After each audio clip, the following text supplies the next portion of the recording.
Assalamualaikum warahmatullahi wabarakatuh. Saya Fitra Fiona Lasud dengan NIM 41200033 akan menjelaskan materi pertama, yaitu sejarah Jabariyah dan sejarah munculnya Qadariyah.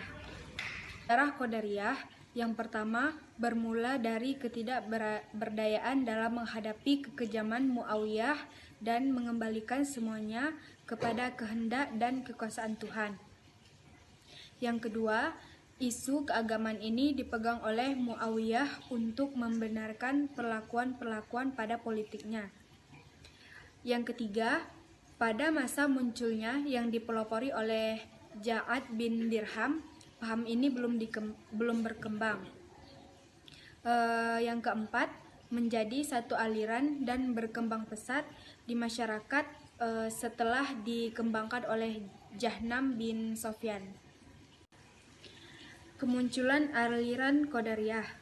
Aliran Qadariyah bermula-mula timbul pada tahun 70 Hijriah atau 689 Masehi. Tokoh utama Qadariyah adalah Ma'bad al-Juhni al-Bisri dan Ja'ad bin Dirham dan Ghailan al-Dimashqi.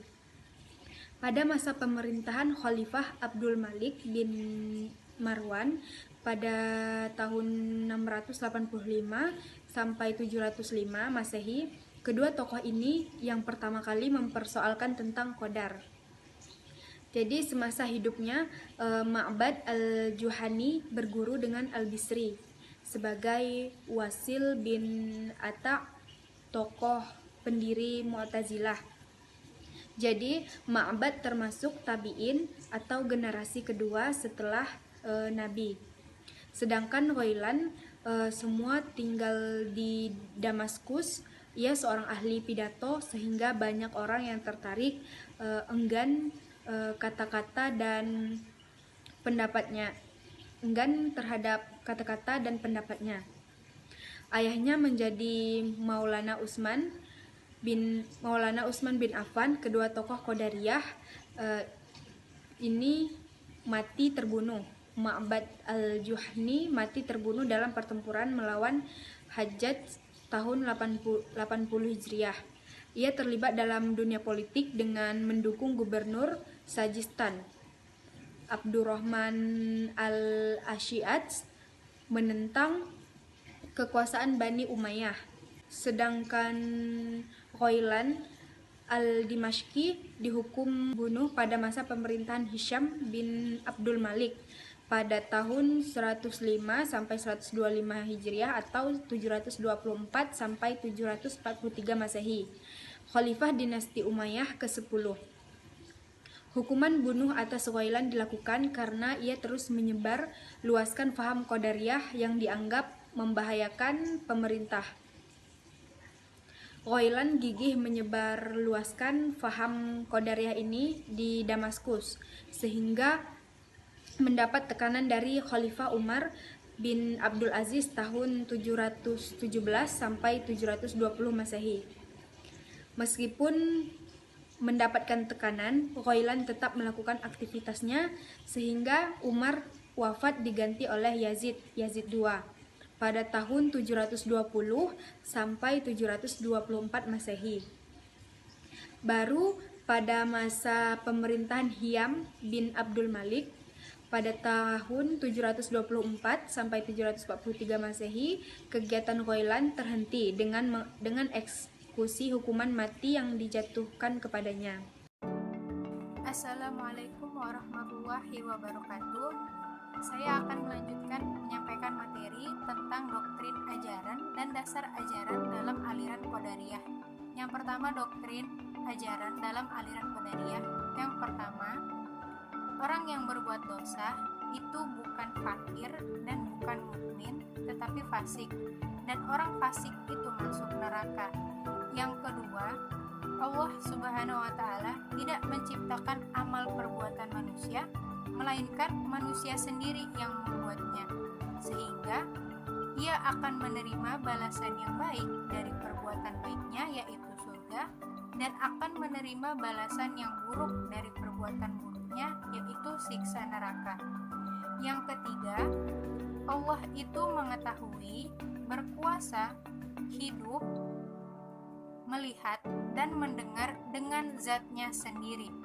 Dan keempat, akal manusia itu mampu mengetahui mana yang baik dan mana yang buruk, walaupun Allah tidak menurunkan agama, sebab segala sesuatu memiliki sifat yang dapat menyebabkan baik dan buruk. Itu tadi doktrinnya. Sekarang dasar ajaran dalam aliran Qadariyah. Dasar ajaran dalam aliran Qadariyah itu terdapat dalam Quran surah Ar-Ra'd surah ke-13 ayat 11 yang artinya, sesungguhnya Allah tidak merubah keadaan suatu kaum sehingga mereka merubah keadaan diri mereka. Sekian penyampaian dari saya. Wassalamualaikum warahmatullahi wabarakatuh. Assalamualaikum warahmatullahi wabarakatuh. Saya Yuliana Sarah, NIM 412011. Baiklah, saya akan menjelaskan materi tentang doktrin ajaran aliran Jabariyah. Doktrin ajaran aliran Jabariyah terbagi menjadi 3 poin. Poin yang pertama yaitu manusia tidak mampu berbuat apa-apa, ia tidak mempunyai daya, dan juga tidak mempunyai kehendak sendiri dan tidak mempunyai pilihan. Poin yang kedua yaitu surga dan neraka tidak kekal, dan yang kekal hanyalah Allah. Poin yang ketiga yaitu kalam Tuhan adalah makhluk Allah, tidak mempunyai keserupaan dengan manusia seperti berbicara, mendengar, dan melihat. Dan Tuhan juga tidak dapat dilihat dengan indera mata di akhirat kelak nanti. Dasar ajaran terdapat dalam Quran surah Al-Saffat ayat 96 yang berbunyi yaitu Bismillahirrahmanirrahim. Wallahu khalaqakum wa ma ta'malun, yang artinya yaitu padahal Allah lah yang menciptakan kamu dan apa yang kamu perbuat itu.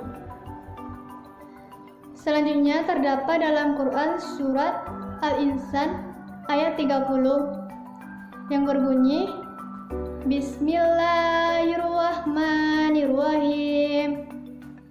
Wa ma tasya'una illa ayyasha Allah, innallaha kana a'liman hakima, yang artinya adalah dan kamu tidak mampu menempuh jalan itu kecuali bila dikehendaki Allah, sesungguhnya Allah adalah Maha mengetahui lagi Maha bijaksana. Assalamualaikum warahmatullahi wabarakatuh.